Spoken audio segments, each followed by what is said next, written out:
What's up, guys? Welcome back to the goddamn season finale of Haptic Feedback. And in the chair, we got the best of the best, Mila Bucks. How you doing today? I'm good. I'm kind of sleepy, but I'm good. It's been a good day. Yeah. Other than that weird air quality, stuff's been Yeah. pretty straight. And so, most recently, you're coming off the release of an EP, which for me and probably similar for other people who've known you for a long time, this was like probably the most not unexpected thing. Like if they met you recently, but just over a long period of time, it's like, whoa, Jamila dropped like a project. That's crazy. And so over the years you spoke about kind of just finding your voice in music and how that was kind of your big obstacle early on. So how have you over time worked on that and got to the point where you were comfortable enough to put something out? I think that for a while it just took a lot of me making music and listening to my own voice to understand it, because I think it's always weird when you first hear your voice on recording. It's like, that's how I sound, Right. You know what I'm saying? But the more I started doing it, the more I felt like, okay, this actually kind of sounds good, and I could get over the hump of, oh, what other people were thinking, because I realized most people aren't critiquing you as hard as you're judging yourself. And then also, I think what took me, or why it took me a while, was also developing a style that I felt like was authentic to me. Because I had made like a lot of music before. Not a lot, but like some music before, and I felt like, this is cool, but I don't think it sounds like me and like the type of music that I like to listen to. So when I finally just got in the studio and started getting at it for real, I felt like I came out with something that actually sounded like me and like what I would listen to. So. All right. Do you still have your like first song you ever recorded? Yes. How do Yeah. how do you feel about it now? Like, is it like super cringe? Yeah.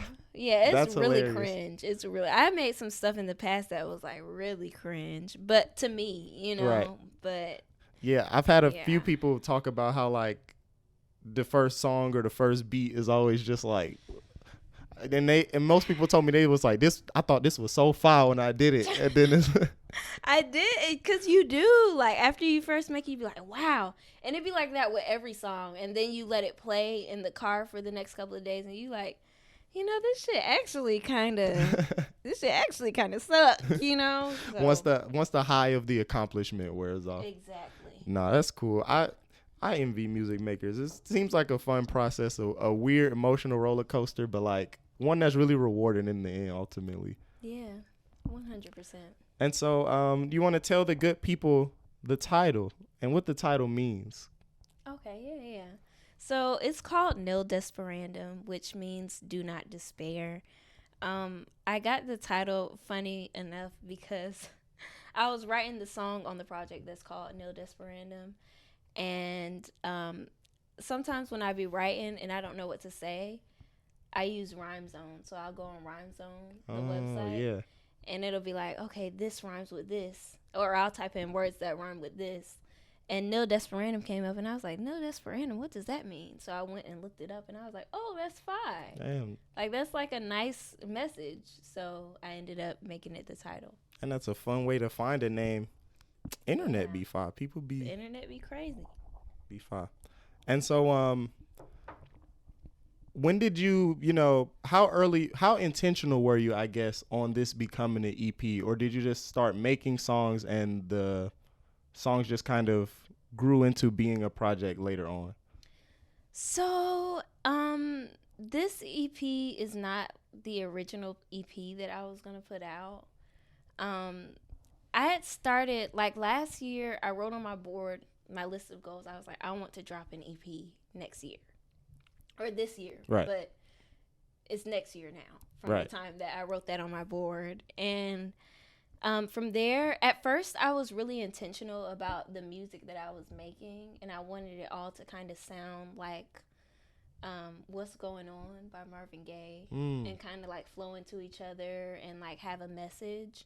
But then I found that like I was just holding on too much to everything. I guess like with the music that I was making, I would make it and then I would be like, no, And then I would end up holding songs. So like I probably held the EP that I was making for like a year and was just changing the songs out like frequently as I made music. Right. And so when I finally did drop this, it was like, fuck it.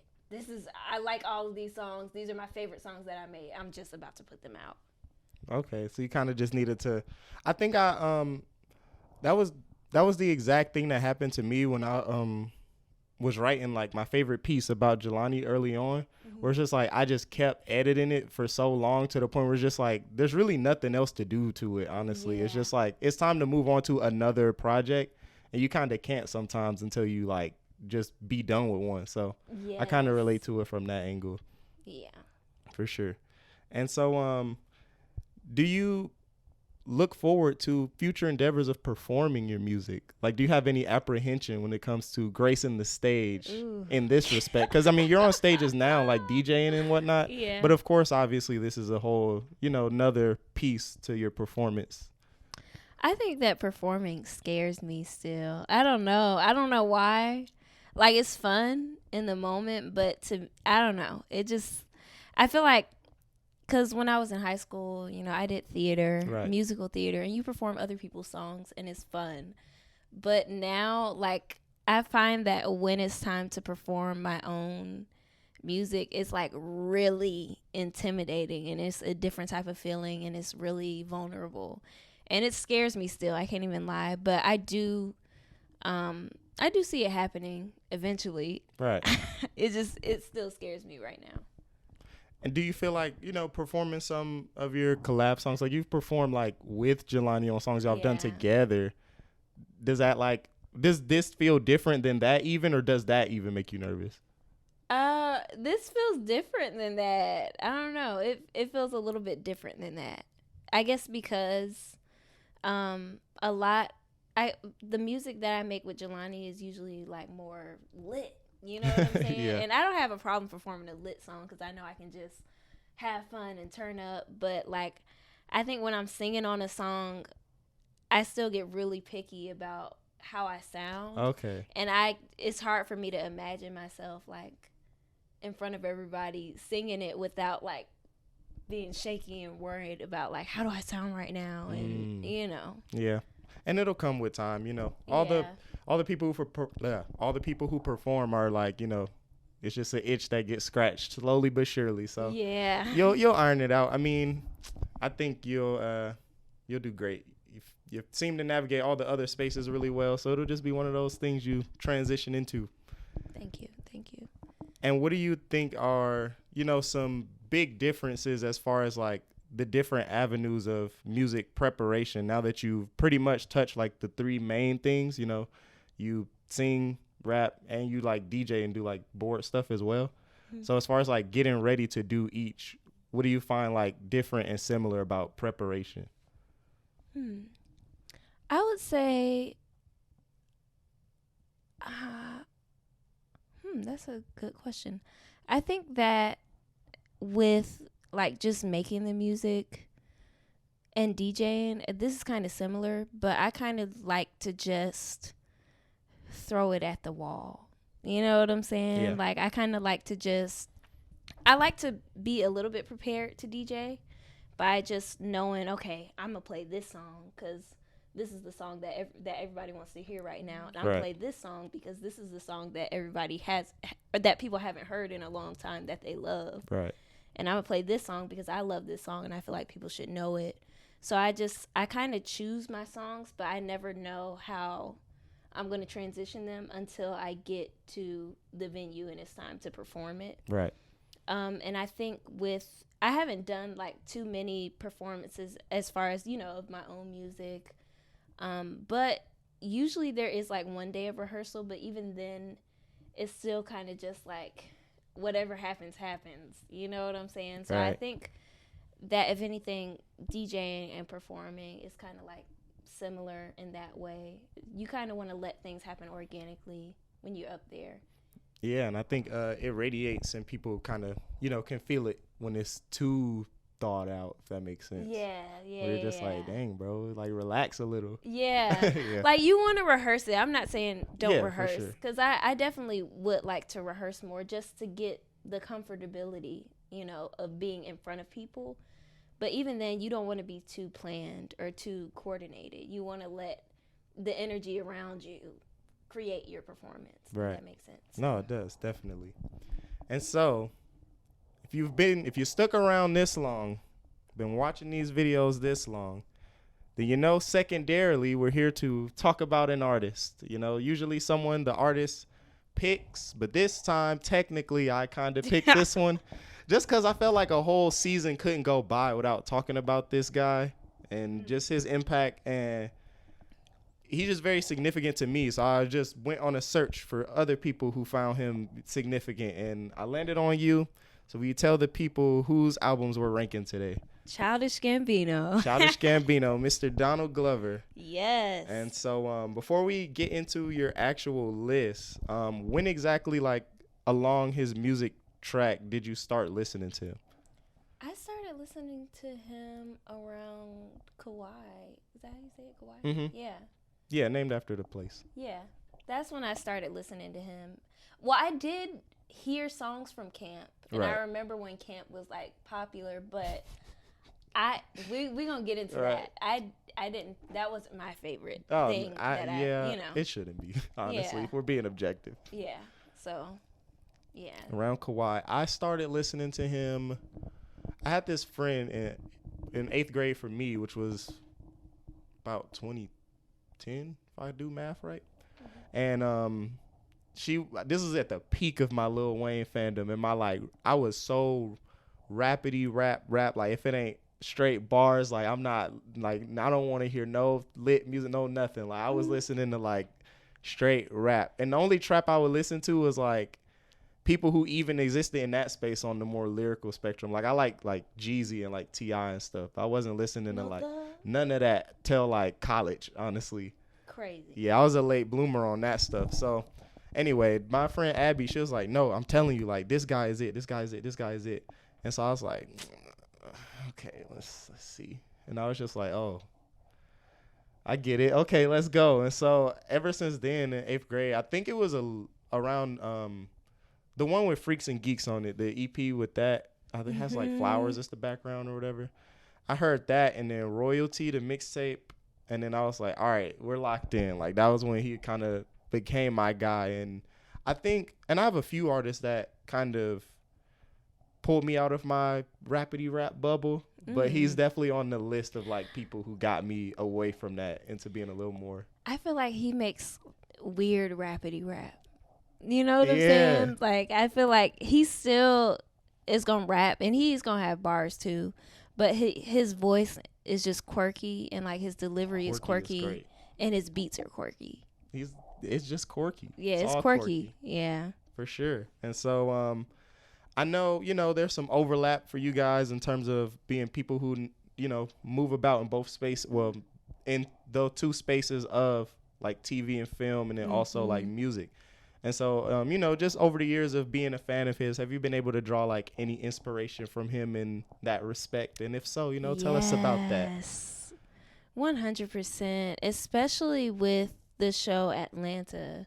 Like, watching that show was so inspiring for me because it was like, okay, we never seen on TV black people exist in a space like this where these are niggas, you know, these are niggas from Atlanta, but it's also like the situations are so weird. The scenarios are so weird. Like, that show was just so good to me, and I still look at him and how he navigated his career from doing music to doing comedy to making a TV show and starring in a TV show. Right. So I think that him as a person, like a Renaissance man, I think that that's interesting because I think oftentimes people try to put you in a box and in a category as far as, like, what you can do, especially if you were an artist before. It's hard to be taken serious in the world of film. They're like, oh, you make music. Right. But no, he's Emmy nominated. He's like, no, I make TV shows and I make music, and I do both of them well. And so I really love that, and I really respect him. Like, I study his journey because I'm like, I want the same thing for me. Yeah. So. Every so often those stand-up clips will come through the timeline where he has the shaven face and he's so young. You're just like, that's the same dude. Yeah. Like, That's him from Atlanta? Yeah. And it's just like, whoa, Yeah. he's really grown a lot over the years. Like, transitioned very well. He didn't have, like, for me anyway, any major hiccups along the way. It's just always been smooth from one thing to the next. Like, even from Atlanta to Star Wars, it never felt weird. It was never out of place or nothing. It's just been all navigated, like, smooth and elegantly. Yeah. And his first show, what was it called? The one he was on? Yeah. Community? Yeah. Troy is a character. That show is funny. And in the way that people, like, kind of watch The Office, like, a bunch of times and just have it on as background noise, that's how I was with Community for a while. That and that 70s show, they would just be on while other stuff was happening. I used to watch that 70s show a lot. Yeah, them was it. And so, you want me to go first on my list, or you want to go first? I'll go first. All right, bet. I should rank them from worst to best. Worst to best. Yep. So y'all already know. Worst is Camp. That's the worst one. When I heard it, I was like, wait, don't explain yet. Go through the whole list. I'm gonna give you mine, and then we'll So for me, it's gonna go Camp. Then, funny enough, it's gonna go 3:15:20. Funny enough, that's where it's gonna go. Then Kawhi. Then Awaken My Love. Then Because of the Internet. Now. Let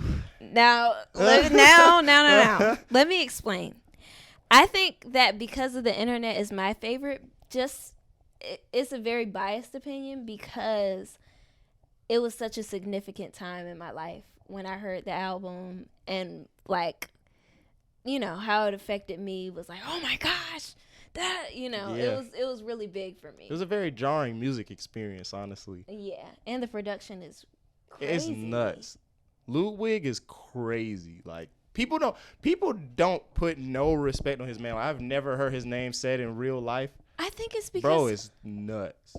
Oh, I think it's because, like, when I was introduced to Childish Gambino, I heard that he produced his own beats. Right. So I think, like, a lot of people probably just carried that notion throughout. Yeah, like, that's what I assumed, But, yeah, Because of the Internet is definitely my favorite. But I feel like Awaken My Love is the most iconic. See? You're on to something. And I was doing this debate.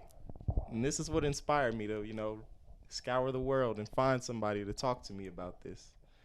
So I guess I'll give mine first before I go in, right? So last is Camp. Like, if it's not Camp for you, I don't know. You're just weird, honestly. Yeah. Like, because if that's your favorite. Yeah, it was cool for me, the immature 14-year-old, but it's like, I'm a grown man. Like, I can't be riding around listening to Camp. Like, it ain't it. Like, it's a very good foundational project.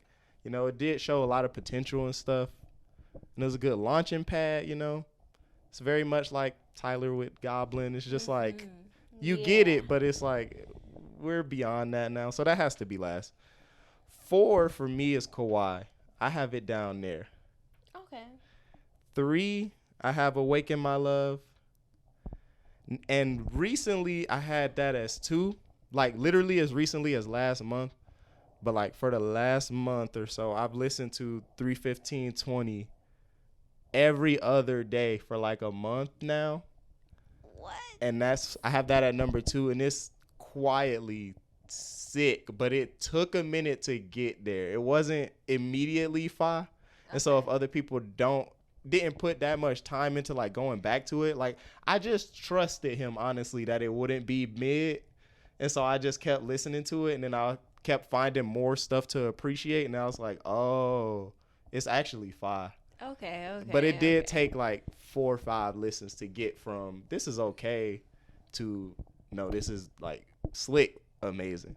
And then 1 is Because the Internet, and I think that's just the right answer personally. Yeah. And it's crazy because, like, it was very significant to me too. I was like, I guess being a knucklehead teenager, if you will, I had like bad grades and stuff. And so I was on punishment, right, for a whole summer. Mm-hmm. And my mom took all my electronics. But your parents never as tech savvy as you are. So I knew workarounds. And I had dug up like my old iPod Nano, that thing without the screen on it. Uh-huh. where you have to click the button on the headphone to skip tracks.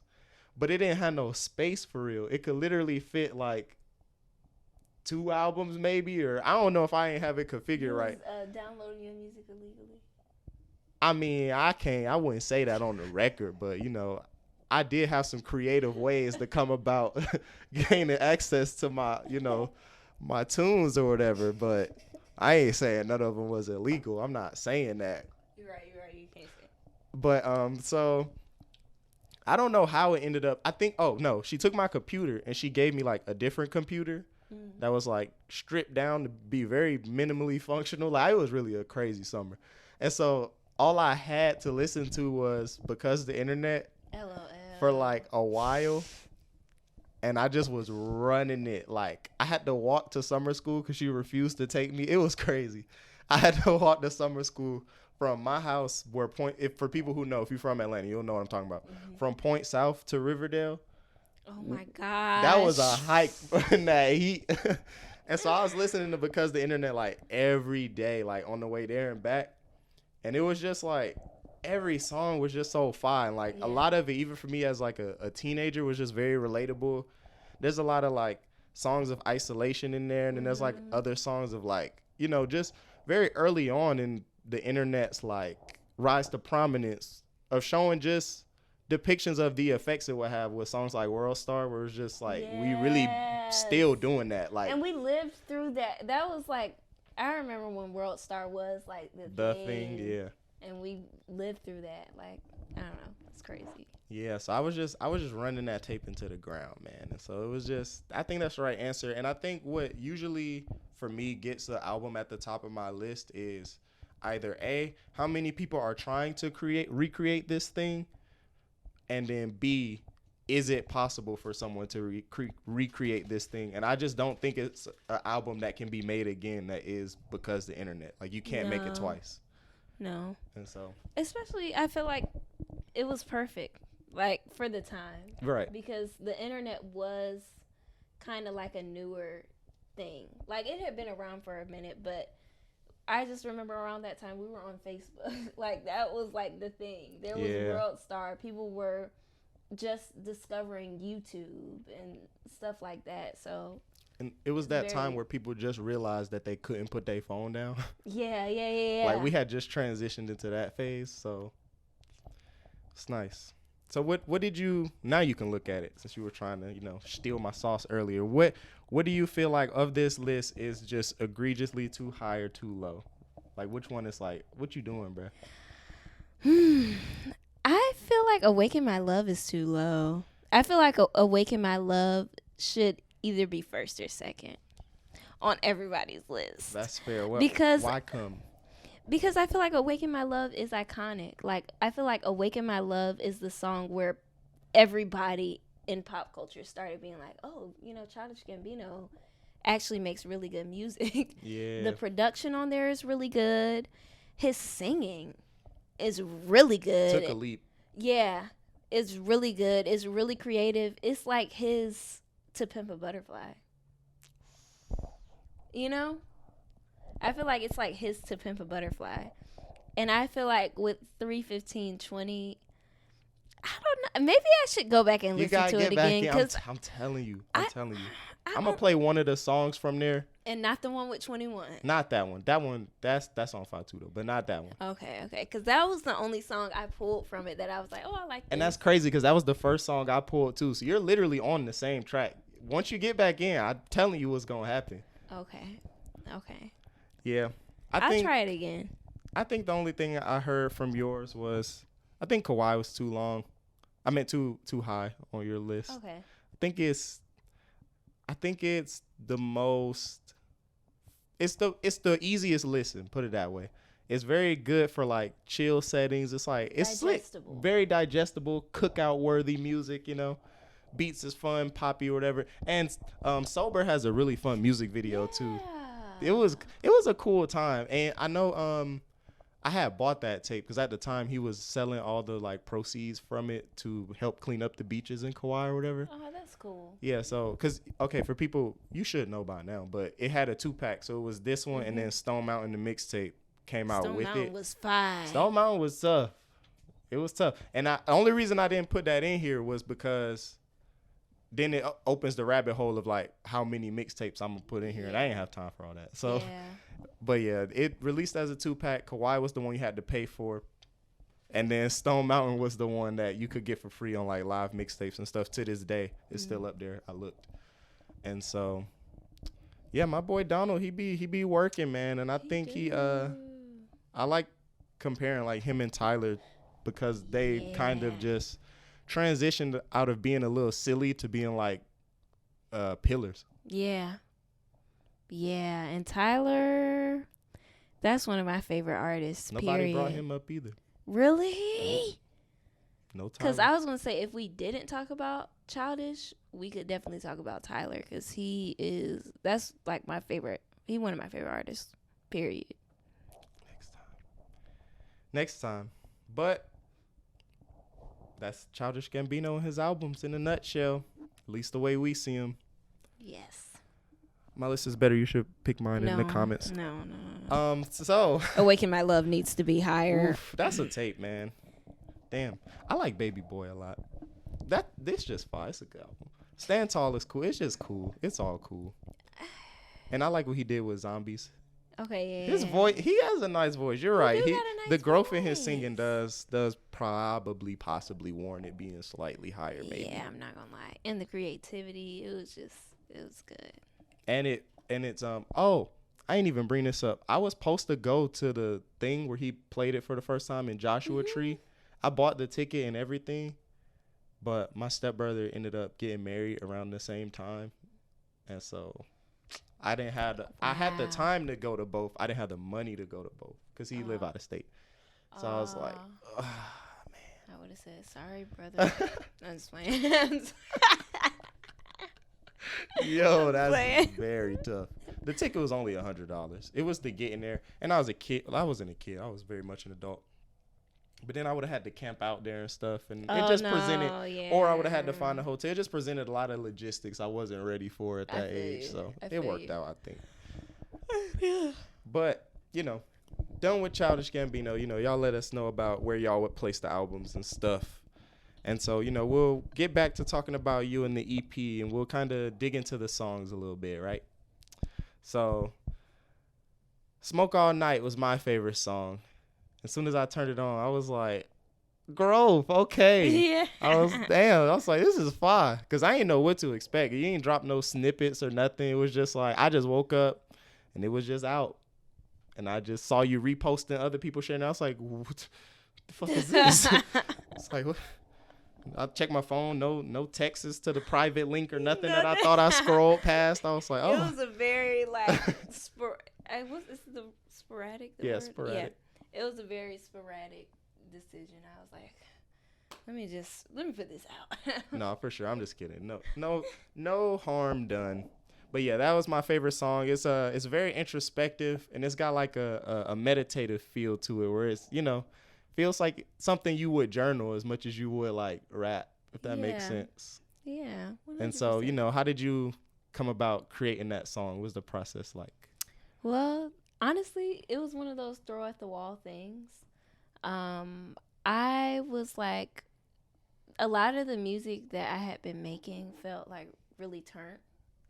And I was like, I love R&B, and I kind of want to make some R&B shit. And so I cut on my computer, Jelani's computer really, because I record with his setup. And then I started playing this loop, and I was like, yeah. And then when the lyrics, because sometimes I'm in the habit now of just freestyling and letting whatever comes out come out. And at the time when I was making the song, I was like, I haven't smoked in so long, and I wonder like what it would do if I smoked today, like if it would make me feel good, or if I would have some sort of like discovery, because every time that I had smoked before, I don't know, I'd be doing I know that somebody out there can relate, but if I smoke and I haven't smoked in a long time, it's going to make me do like a deep dive, like I took shrooms or some shit. Like I might cry, I might discover something in my life that has been like covered that I just haven't been paying attention to. Right. And so I was like, okay, let me think about this shit. Let me think about it. And all that shit just came up when I was recording the song. Dang, that's fine. That's fine. I think a lot of people, especially now that the stigma of marijuana has kind of like gone away for the most part to anyone who's under the age of like 50. Mm-hmm. Yeah. Yeah. It's I think a lot of people can definitely, like you said, just relate to it just being like a tool as much as like some fun shit, if that makes sense. Like it's not always to turn up or have a good time. It definitely can just, you know, level you out a little bit. And so I think, yeah, that's definitely what I got from the song. And I think a lot of people can, you know, relate to just tapping in, you know? Yes, 100%. And so the one that I thought was the most, what do I want to say? Not weird in a bad way. No, but I like get it. Strange was like Blame Me. Yes. Where I was just like, just listening to him from one song to the next. That's okay. Jelani in the Cut. He said that's his favorite one. And so, you know, that one was very like sonically adventurous. And so, you know, where'd the beat come from? And then also, you know, just talk a bit about the creation of that one. So that one, I was playing around with samples.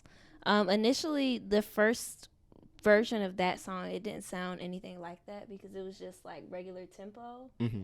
And then I was like, I love this song, but I feel like we should speed it up. Like, how would it sound sped up? So Jelani kind of helped me speed it up. And then... okay, I'm sorry. I want to be clear. So you sped it up after you laid the verse? Yeah. Okay. After the song was finished, we sped it up. And then Jelani also added like a slow version. And then me and him were having this discussion about how sometimes when you listen to a lot of music on SoundCloud, it'll go from like the song being normal tempo to like having a slowed down version at the end, and it's just some classic SoundCloud shit. Right. And I was like, ooh, let's do it. Let's do it on this song. But definitely with the lyrics of this song, it was like a little bit more vulnerable. And because I wanted to like challenge myself to make something vulnerable, you know? Because I think it's easy to kind of sit down in the studio and just be like, make some turn up shit. Hey, you know, we're not talking about shit. You know, it's kind of easy, but it's harder to like really tap in and be like, okay, how do I feel right now? And at the time, like, I was going through a friendship breakup, and it was like, the song is kind of about how, like, a lot of people I feel like in my life, this is how I felt at the time. I was like, they don't know how to, like, work through issues. So, like, I'll come to people, and I'm not really like a direct person. I'm kind of like passive. Right. But sometimes, or a lot of times in my relationship, it gets to the point where it's like, no, you got to speak up. And when I speak up, because it's been like built up for so long, I'm kind of harsh about it. I don't try to be harsh. No, for sure. But what I'm saying, once the floodgates are open, yeah, it comes out. It sounds kind of harsh because it's like, okay, well, I just feel like you did this, this, and this. And it sounds like really abrupt and like, what the fuck, you know? Yeah. So that scares people away. And so the song is like, oh, you trying to blame me now that I spoke to you about a situation in which I felt you were in the wrong. You took it the wrong way and you trying to flip it. You know what I'm saying? Yeah. But yeah, that's what that song is about. Yeah, you know, and music be therapy for sure. Where it's just like, it gotta go somewhere. Yes, it do. And it's the best outlet, if you ask me, you know, because you can make something so wonderful. And, you know, people would have drawn their own, like found their own ways to connect to it and whatnot, even if you like never gave like a description of what the lyrics actually meant. And so it's just cool that the emotion is there and people can latch on to that, whether they know stories to whatever happens or not, you know what I'm saying? Yeah. So that's what I like about songs like that. And then too, I feel like, cause it's cool to like to document yourself in a space. I don't know, cause that's where like I was at the time, like a timestamp. Yeah, it's like a timestamp, and it's like, okay, this is how I feel right now. Let me lay it down. Even if I don't feel like this 30 minutes later, Right. it's still cool to kind of just get it out and see how it comes out. For sure.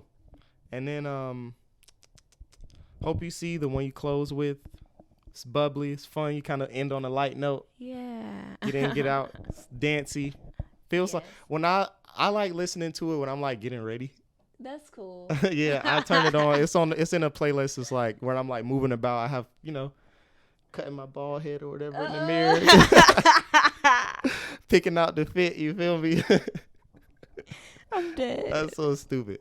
And so what is your studio experience like? So when I picture it, you running around the room like kind of doing your thing. Like, do you tend to be more sit down focused? I gotta like really get into it, or are you kind of loose? Move around the space, like look at it a little bit, walk away, do something else, come back, or how intentional are you in the process? I sit at the computer. I'm not gonna lie. I like to record alone. I just find that I am like my most vulnerable when I'm alone, and I can really tap into shit when I feel like, okay, there's nobody looking at me. I can try some weird shit. If it sounds crazy, but it might come out fine. Right. And so like I usually make the beat. So I start off at the computer, and then after I get to the computer, I just I sit in my chair, I dance to it a little bit, I start saying random shit, and if like a sentence sticks, then I can be like, oh, yeah, this is fine. I can base my whole song off of this Oh, sentence. yeah. But with this one, with Hope You See, the original version sounded nothing like that.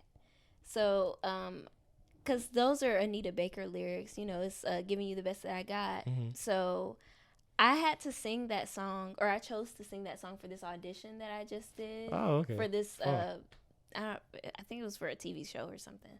So I had sung that song, and then after that, I was like, oh, I like the way this song sounds. Let me just sit down and cut the metronome on it and just record myself singing it. So I recorded myself singing it, and it's like really, the original version is really slowed down. Right. And then Jelani came in, and he was like, well, I asked him, I was like, can you like add a beat behind it? And he took that shit, he chopped it up, and he turned that shit into some dance shit. And I was like, this is fire as fuck.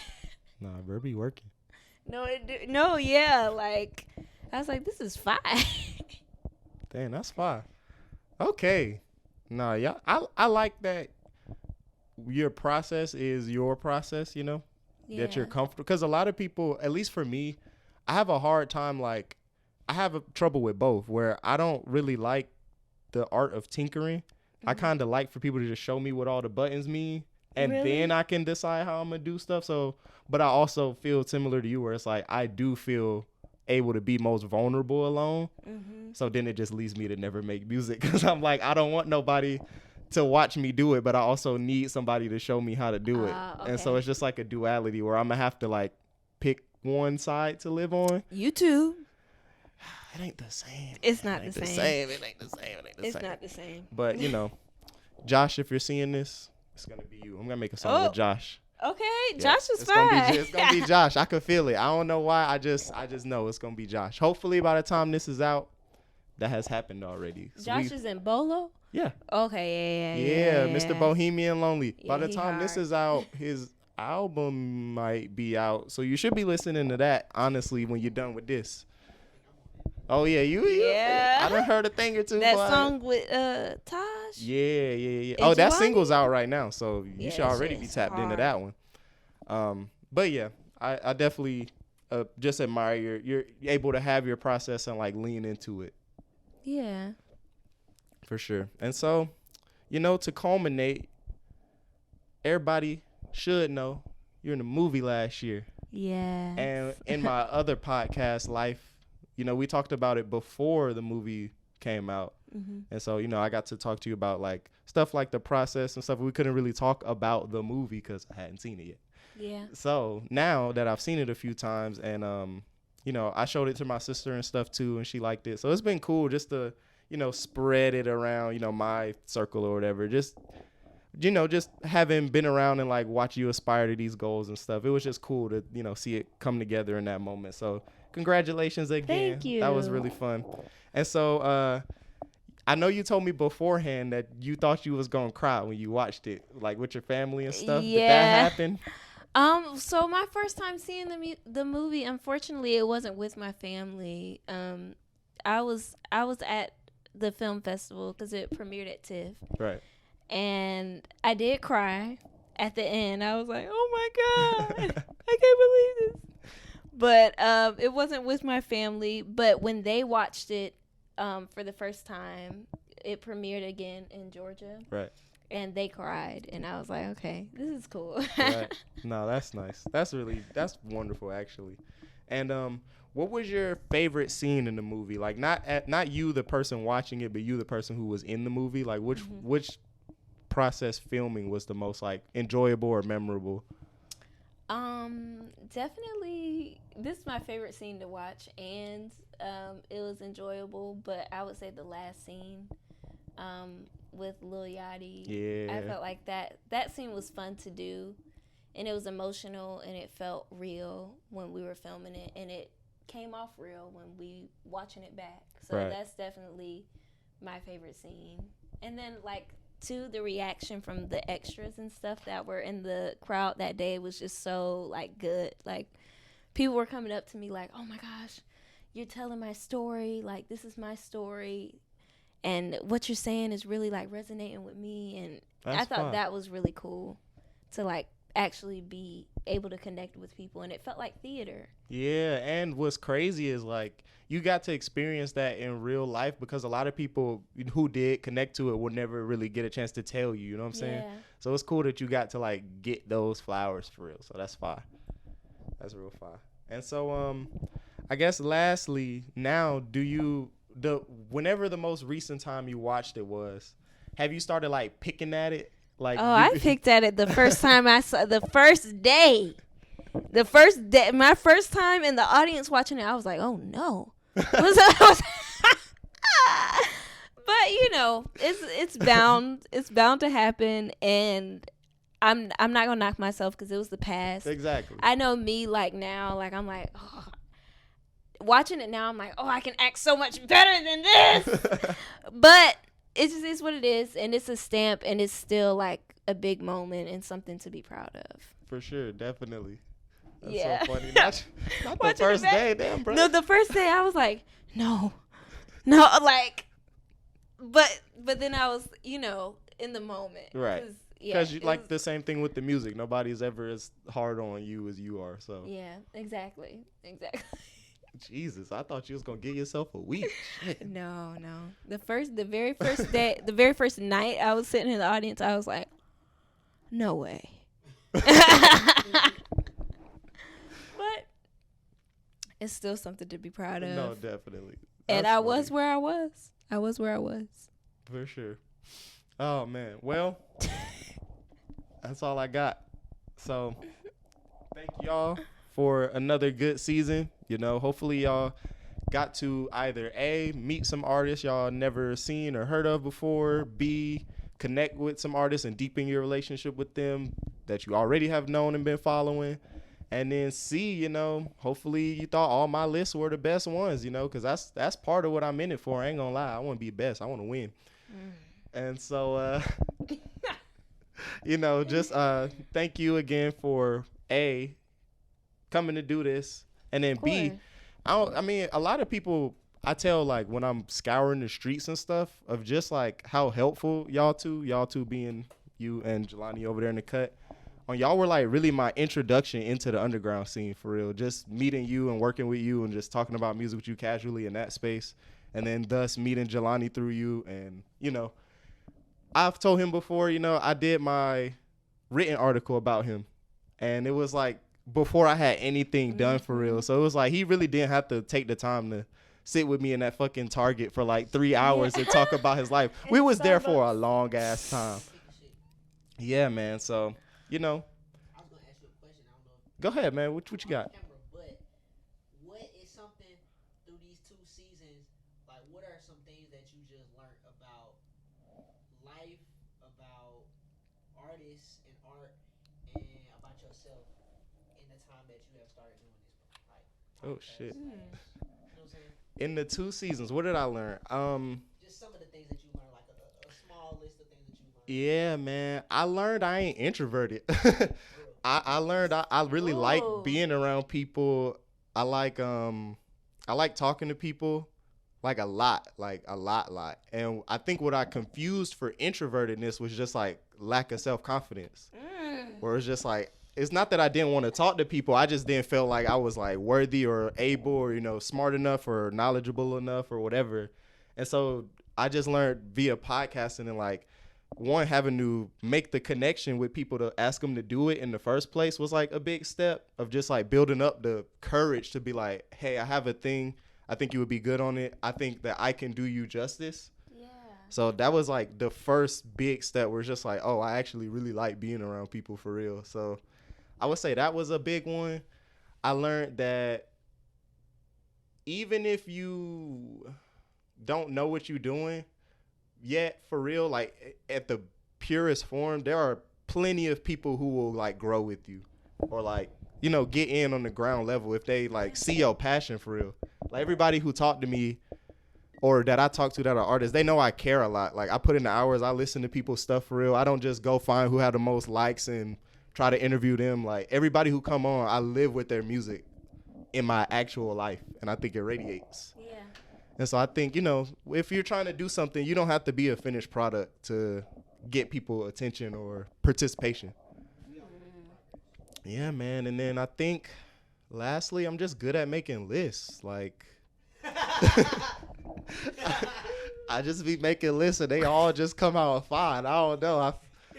Maybe it's just because I watch a lot of sports, and people love to rank shit in sports, and so the art of lists, I just got good at it. Specialty. You feel me? I just got fine. That's really it, man. So, man, appreciate that. Producer Jelani in the cut.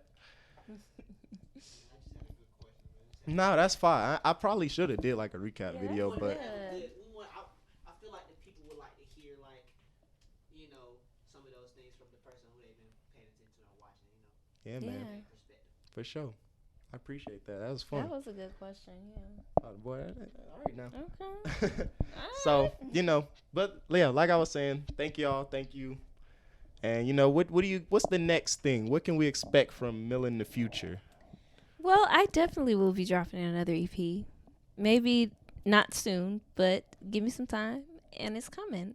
But also, you don't want to speak on things too much before they're done. Right, for sure. But I am in the process of writing some things. I really want to get back into making my own films, especially now with the writer's strike, with Oh, yeah. things not really, there's not a lot of projects right now to audition for. And I believe in creating your own opportunities, especially if you're Black, because there are already not a lot of opportunities for Black people. Yeah. So I want to do that. I want to create more projects and bring in more Black people and people of color, and just, so I'm writing some stuff right now, and we're going to see what becomes of it. But I feel like it's really good. I feel like it's really good. Well, I'm sure it is. You ain't missed yet, so goddamn, it's gonna be up. But that's it. That's it for this season. That's it for this episode. And so, appreciate y'all. Drink some water. It's hot outside. And that's it. See y'all in the future. See y'all. It's been a long, long time, but I wanna get high. I think I wanna get high and listen to the voices in my head and cry. I think I wanna cry and have some sort of deep realization about the world and who helped its creation. 'Cause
broken